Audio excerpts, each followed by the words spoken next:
खबर तकम स्टोर मा लड़ोड़ा ताजता सासुलुमा ले सलोर मा लड़ोड़ा।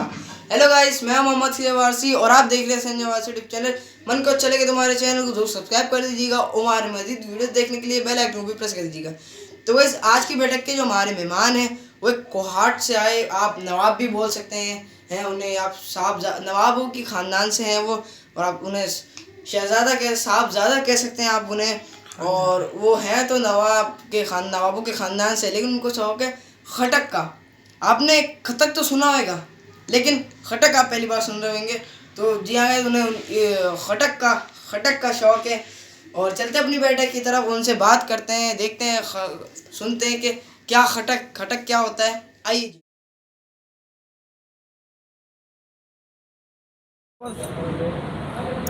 अच्छा जी, आज हमारी दूसरी बैठक अभी आपने देखी थी कि हमने जो बैठक की थी वो भरतनाट्यम के रक्कास थे, और अभी जो मेरे साथ बैठे हैं वो उनका ताल्लुक़ कोहाट से, और उनके गेटअप से लग रहा होगा आपका कि वो टोपी हुंजा की पहने हुए और कमीज़ कंधार की पहने।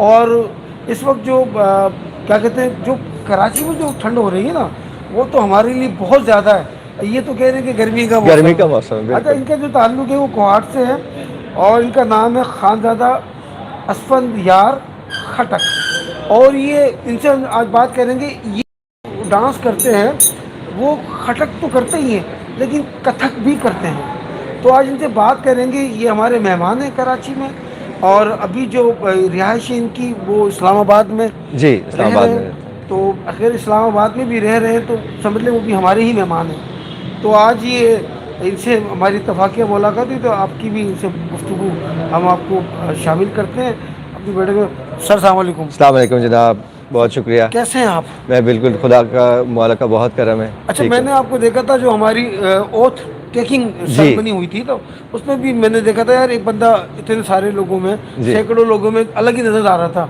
और आज भी आप जो है ना लोगों को अपने गेटअप से ना मुतवज्जा करते हैं। ज़रा नवाजी आपकी, है ना जी। तो अच्छे लग रहे हैं माशाल्लाह, बहुत शुक्रिया, आबाद रही है। तो ये बताइए, ये जो पहले तो बात करेंगे मौसम के हवाले से ना जी। आपने कुछ भी नहीं पहना, खाली एक कमीज पहनी हुई है।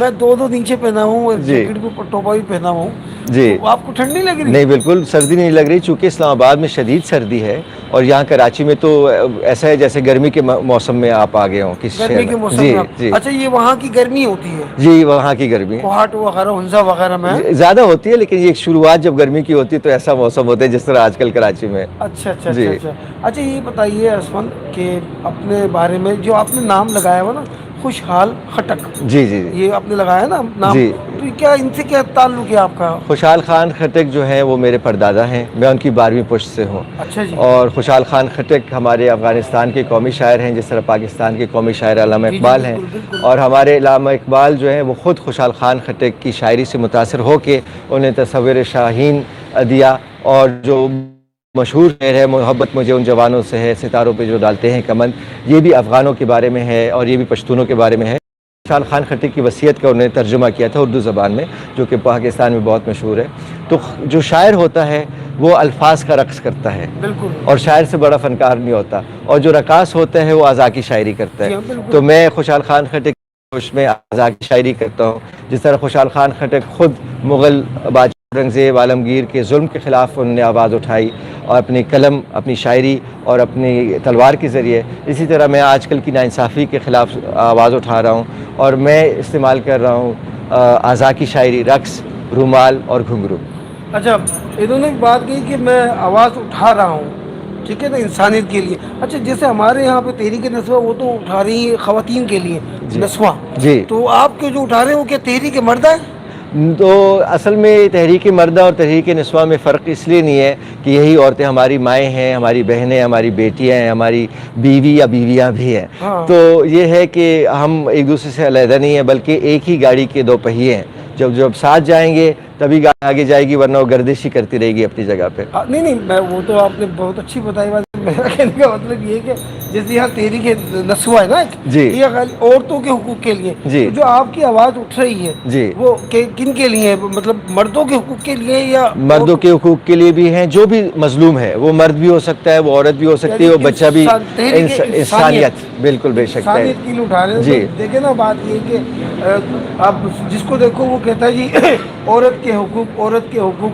तो औरत तो नज़र आ रही होती है सब कुछ, ठीक है जी, एहतराम के काबिल है, लेकिन जो आदमी के पीछे, जो उसके पीछे जो होता है ना, सारा सारा सर पे जो बोझ होता है, वो सारा बोझ होता है मर्द के कांधों पे बेशक होता है, बेशक। ठीक है ना। वो धूप में नजर नहीं आता है जब वो काम कर रहा होता है ना। तो अच्छी बात है, आप आवाज़ उठा रहे हैं। जी। अच्छा, अब मुझे बताइए जी रक्स के हवाले से जी। कि आपने कहा कि मैं रक्स के ज़रिए, और तो ये कथक और खटक अलग, आखिर में वहाँ पे खे आ रहा है, यहाँ के काफ आ रहा जी। है, और आखिर में वहाँ पे जो है ना काफ आ रहा है, बीच में थे आ रहा जी। है, और यहाँ पे टे आ रहा है। जी। तो दोनों में जो है ना, आपने दोनों का कम्बिनेशन आपने क्या सोच के किया?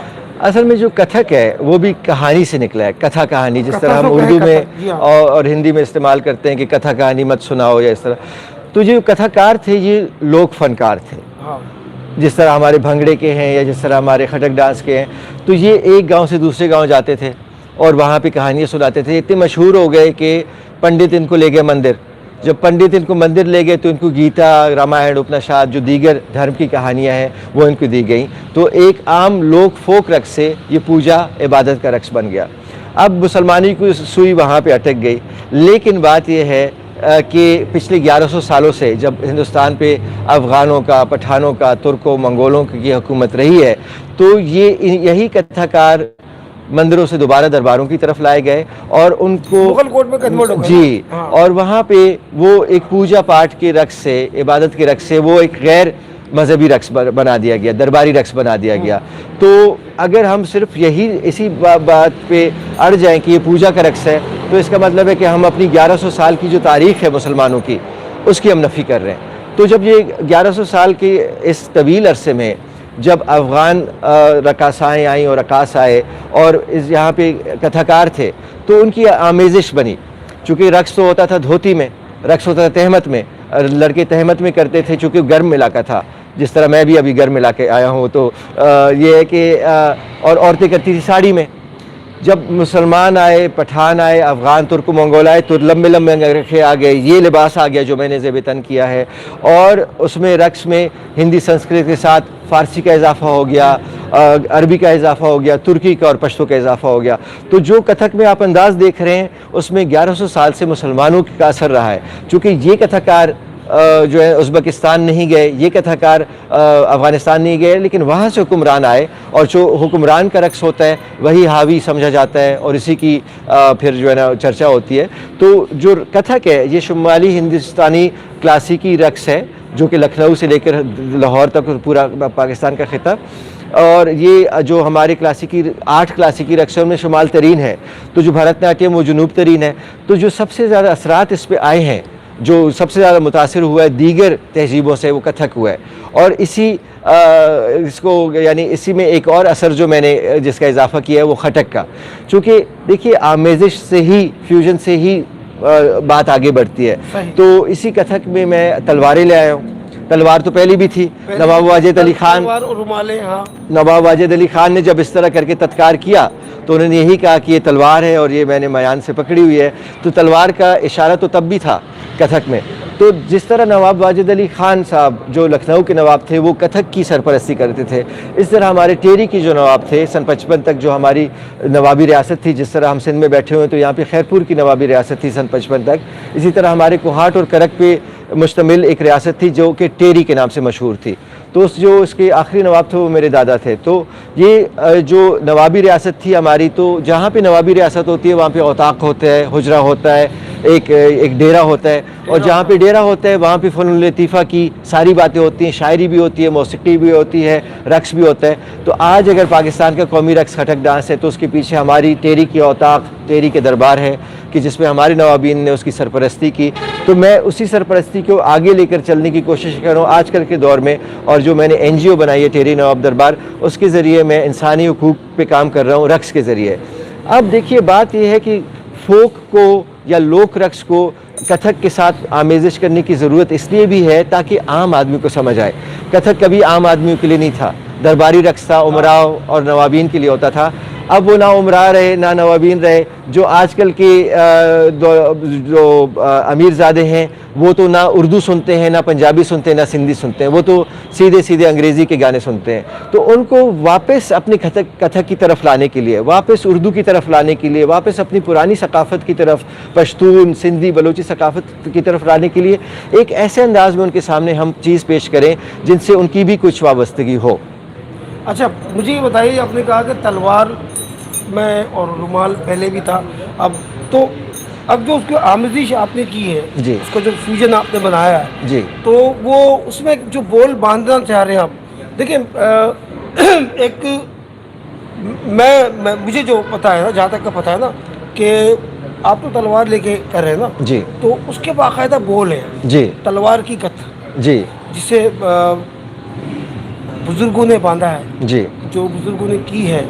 और मैं दो चीज़ें आपको बताऊंगा जी, और जी। मैं आपको तोहफा दे दूंगा, जी, जी, बहुत तो वो शुक्रिया आपको नवाज़िश। बड़े काम आएगी ना। जी। अब मिसाल के तौर पे आप मुझे लहरा के दिखाएं, थोड़ा सा कैमरा पीछे करें ना, थोड़ा सा, ताकि वहाँ हाथ फ्रेम से बाहर ना जाए ना। जी, तो मैं चाहूँगा कि सब देखेंगे ना वो। जी, तो मिसाल के तौर पर आप जो हाथ तलवार का जो एक्शन है जी, जी, जी। वो किस तरह आप करेंगे, जरा थोड़ा सा तलवार को तो मैं तलवारों के साथ ही करता हूँ, तलवारों को लेके, और उसके साथ रुमाल बंधे होते हैं, और उसके साथ ही मैं गर्दिश करता हूँ, जिस तरह हमारे खटक रक्स में चक्कर है, सर्कल राउंड। सर्कल राउंड, ठीक है। और उसके साथ फिर मुख्तलिफ अंदाज है तलवार के साथ जो उसके होते हैं। तो वो जब मैं करता हूँ वो मैं पश्तो की मौसीकी पे करता ठीक है। हूँ, वो मैं कथक की मौसीकी पे इसलिए नहीं करता कि कथक की मौसीकी से जिस खिते में मैं करता हूँ, वो हाट में, पेशावर में, और वो हमारा जो अफ़गानिस्तान है, तो वहाँ पे असल में पश्तो की मौसीकी पे मैं इसलिए करना चाहता हूँ, की शायरी पे मैं इसलिए करता हूँ ताकि हमारे लोग आशना हों, उनको पता चले कि खुशहाल खान खट्टक की शायरी में क्या है,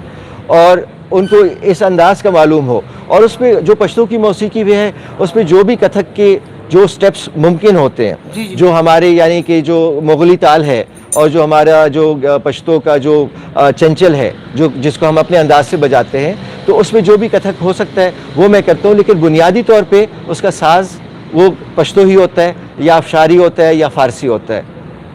ठीक है जी। अच्छा जी, इन्होंने कहा कि तलवार लेकर ना, लेकिन मैं इनके गिफ्ट करूंगा असफंद को, नवाज़िश। के खानदादा असफंद को, के वो जो एक उसके जो बोल है ना, तलवार के जो बोल है ना, मैं दो गतें सुनाऊंगा आपको, माशाल्लाह, दो क्लासिकल की कथक की गत सुनाऊंगा, वो आपकी बड़ी कारआमद आएंगी ना। बहुत शुक्रिया। और आपकी भी नजर हो जाएगा ये छोटा सा। देखिए जी, ये तलवार लेके करेंगे, मैं बगैर तलवार के आपको तलवार दिखा रहा हूँ। वाह, धाता गे थूंगा, धागे दीगीता, धा धिनता धेता केड़ेदा, हाँ जी, वाह, वाह, माशाल्लाह, माशाल्लाह, क्या बात। केड़ेदा ता का धूंगा ता केड़ी ता का, ये छोटा वाह। सा नजराना है ना, वाह, वाह। कि गत जो है ना, ये सतारी खान साहब की गत है, वाह, माशाल्लाह। हिंदुस्तान की जिन्होंने बुजुर्ग ने बांधी थी ना। तो इसी तरह जो है ना असफंद, ये मैं आपको बताऊंगा, ये मेरा जी, वादा है, आबाद रहिए। ये आपको काम आएगी ना। जी ज़रूर, बहुत क्योंकि हम तो शुक्रिया। बैठ के कर रहे हैं ना। जी, जी, जी, तो बैठ के हम कर रहे हैं, जब सिर्फ खड़े होकर करेंगे ना खुले हाथों से, जी, जी, जी, तो वो बगैर तलवार के आपके हाथ तलवार के वाह, लगेंगे, वाह, क्या बात है, माशाल्लाह, बगैर हाथ माशाल्लाह। आपके, बगैर तलवार के आपके हाथ में तलवार हो। बहुत तो नवाज़िश। इसी तरह एक आज़ादी गत जब पार्टीशन हुआ था ना, जी, जी, जी। और उस जमाने में जो कदीमी जो वो था असलहा, जिसे कहा जाता था कि मुसल्ला अफराद, उसमें क्या होते थे वो कि उसमें होता क्या था कि वो जो तीर, गुलेल, भाला और खंजर, जी, है ना। जी, जी, तो बिल्कुल। उसमें उस वक्त ये चीज़ें होती थी, गुलेल, जी, जी, बिल्कुल। पता है ना जी आपको? हाँ, बिल्कुल मालूम वो है। गत में सुनाता हूँ जरा। वाह। नेजा, जी। नेजा उस गत को जरा 1 मिनट खाली।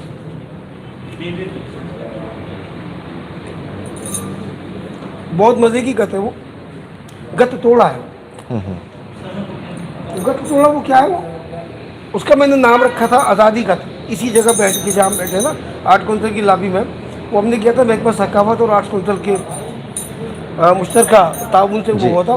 तो उसमें वो हुई थी गत वो गत में सुनाता हूँ थोड़ी सी, ये भी बड़ी काम आएगी आपको। बहुत शुक्रिया, बहुत नवाजिश। इसको ये आपने इसको क्या कहना है, इसको आपने कहना है तीरगत। तीरगत। तीरगत। और अब जब परफॉर्म करें तो जब मतलब पाकिस्तानी जो दिन हो, 23 मार्च हो, 14 अगस्त हो, और कोई भी ऐसा दिन हो ना, तो या फिर अपने जो हमारे बानी पाकिस्तान कायदर जी। मोहम्मद अली जिन्ना रहमतुल्लाह अलैह का जो दिन आता है ना, जी, जी। उस पर करें तो वो आगे क्या तीरगत मुलायजा कीजिए। जी। धा धा धा धा धा धा, वाह वाह, क्या बात है। धा धा धा धा धा धा, कृधिनता, आहा। गुले लागे ना, कृधिनता, कृदा कृधिनता भाला वाह रेजा, है ना, कृदा कृधिनता तलवार, ध्यान से देखिए, ध्यान से देखिए, 1 2 3 4 5 था। वाह वाह, क्या बात है, माशाल्लाह माशाल्लाह, बहुत खूबसूरत, बहुत खूबसूरत। क्या ख्याल है जी, बहुत ये अच्छी। जी तीर गति है, तो वो तलवार गत थी। और तलवार गत जो है ना, वो क्या है, वो उसको कहते हैं, असल में उसको कहते हैं अलीमत, क्योंकि तलवार सबसे बड़ी तो हजरत अली के पास। बिल्कुल, बेशक बेशक। नासिरुल्लाहुल-फ़ुक़ार। असल मौला में अली। इस तलवार का जो, इस गत का जो नाम है, वो होना चाहिए अलीमत। जिस तरह हम संस्कृत में कहते हैं ना, जी। वो अगर कृष्ण महाराज की कोई गत है ना, जी। तो उसे कहते हैं हम कृष्ण मत, जी। है ना। शिव गत है तो उसके कहते हैं शिव गत। डमरू जो बजता है ना, उसको जी। कहते हैं डमरू की गत, बिल्कुल बेशक। है ना। जी हाँ। तो वो बड़ा मजा आएगा। तो अच्छा, आप जो घुंघरू बांध के करते हैं, जी। तो वो जो आपके, तो वो बड़ी सख्ती है, जी हाँ, बेशक। तो वो लगता ही नहीं है, मना नहीं करती है, क्या कर रहे हो यार, ये ऐसा क्या ही कर है। दे रहे हो, अच्छे बड़े आदमियों की क्या काम कर रहे हो। बिल्कुल बिल्कुल, बजा फरमा रहे हैं आप। लेकिन यहाँ पे खुशाल खान खट्टक का शेर मेरे सामने आ जाता बिल्कुल है। बिल्कुल, सुनाइए। शेख दे मुंज रोजा कड़ा जबुडा के प्याले आखरा, शेख दे मुंज रोजा कड़ा जबुडा के प्याले आखला, हर सड़े पैदादा खपल खपल कार ला रखना। यानी ये इसका शेर का मतलब उर्दू में ये है कि शेख नमाज और रोज़ा रखे, मैं भरे हुए प्याले पीऊँगा। अच्छा। हर इंसान बना है अपने अपने काम के लिए, तो हर इंसान अपने अपने काम के लिए ही बना है। हमें सिर्फ वो पहचानना चाहिए कि मैं किस काम के लिए बना हूँ। और जहाँ तक बात है घुंघरू की, घुंघरू तो एक साज़ है, और साज़ तो हमेशा मोहब्बत का पैगाम होता है। साज़ कभी दहशतगर्दी की अलामत नहीं बन सकती। जी, जी, जी। तो घुंघरू भी साज़ है, जिस तरह ढोल है, जिस तरह तबला है, मृदंगम है, जिस तरह नाय है। और इसके ज़रिए हम हमेशा मोहब्बत, जब भी साज़ बजता है तो लोग करीब आते हैं, दुश्मन भी करीब आ जाते हैं, और लड़ाई ख़त्म हो जाती है, और सब लोग हंसी खुशी से खेलते और नाचते हैं। तो घुंघरू का जो साज़ है, उसको मैंने इसलिए अपनाया है कि ये साज़ों में सबसे ज़्यादा मज़लूम साज़ है। और चूँकि मैं हक़ की आवाज़ बुलंद करता हूँ, तो जो मज़लूम इंसान है उनका भी मैं साथी हूँ, और जो मज़लूम साज़ है उसका भी मैं साथी हूँ। चूँकि साज़ों से नफ़रत करना इंसानियत से नफ़रत करना है, और इंसानियत से नफ़रत करना खुदा की खुदाई से नफ़रत करना है। चूँकि खुदा की 99 नामों में से 99 सिफ़ात में से एक मुसव्विर भी है। तो जो खुद मुसव्विर है, जो खुद मुसव्विरी कर रहा है, वो रंगों से कैसे नफ़रत कर सकता है। और उसके रंगों से अगर हम नफ़रत करेंगे तो हम तो उसी की नाशुक्री करेंगे।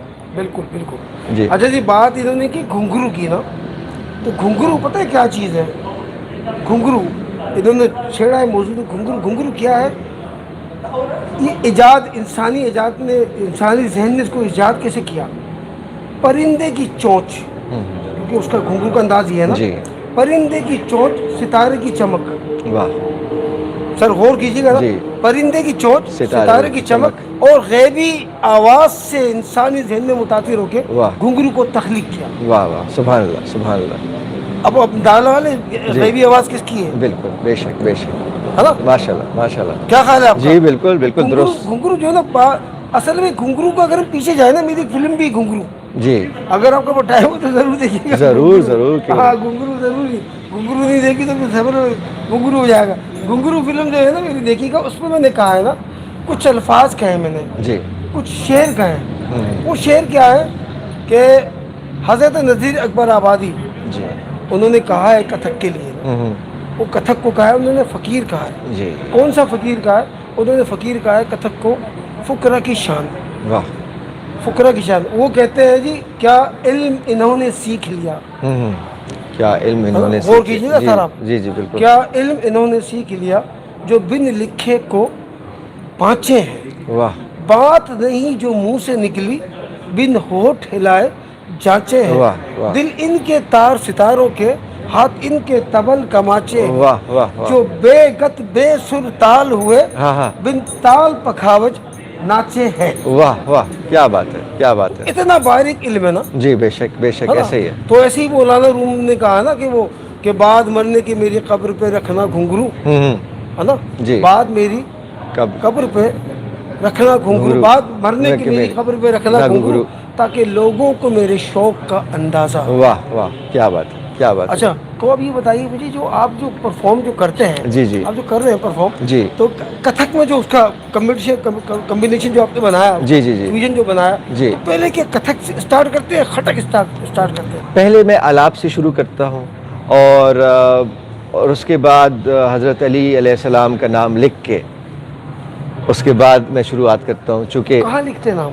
वो मैं तो अपने दिल पे ख्यालों लिखता हूँ और ख्यालों में। अच्छा, वो और एक्शन के जरिए, जी हाथों के एक्शन जी के जरिए आप बिल्कुल, लिखते हैं? जी हाँ। ओके, मिसाल के तौर पे हमें बताइए ना, तो नाज़रीन को किस जी, तरह का? चूँकि नाजरीन को तो उल्टा नज़र आएगा, लेकिन मैं बाकायदा वो लिख के, और उसके बाद फिर मैं उसके ज़ारे मुख्तलिफ़ रक्स होते हैं तो मुख्तलिफ़ अंदाज से, लेकिन कभी कभी मैं तलवारों के साथ ही आके शुरू कर देता हूँ और चक्कर ले लेता हूँ। अच्छा। और फिर हमारा अफ़गानिस्तान का एक लोगरी साज़ है जिसमें मुख्तलिफ़ बंदिशें हैं जे, और इतना खूबसूरत वो है कि जिसमें हिंदुस्तानी गाने भी जो सन 50 के हैं, बल्कि वो जम हो जाते हैं उसी के अंदर। अच्छा, तो अच्छा। उनके ऊपर जो भी हमारा जब दादरा नुमा होता है या इस तरह कुछ उसमें दीगर वो होते हैं ताले, तो जो मिलती हैं कथक से, जिसमें जितना मुमकिन हो अभिनय भी हो जाता है कथक के ज़रिए, और जो शायरी है, जिस तरह रुबाइयाँ पढ़ी जाती हैं, उनका मैं कथक के ज़रिए फिर उनका मैं उसकी मतलब उसका इजहार करता हूँ।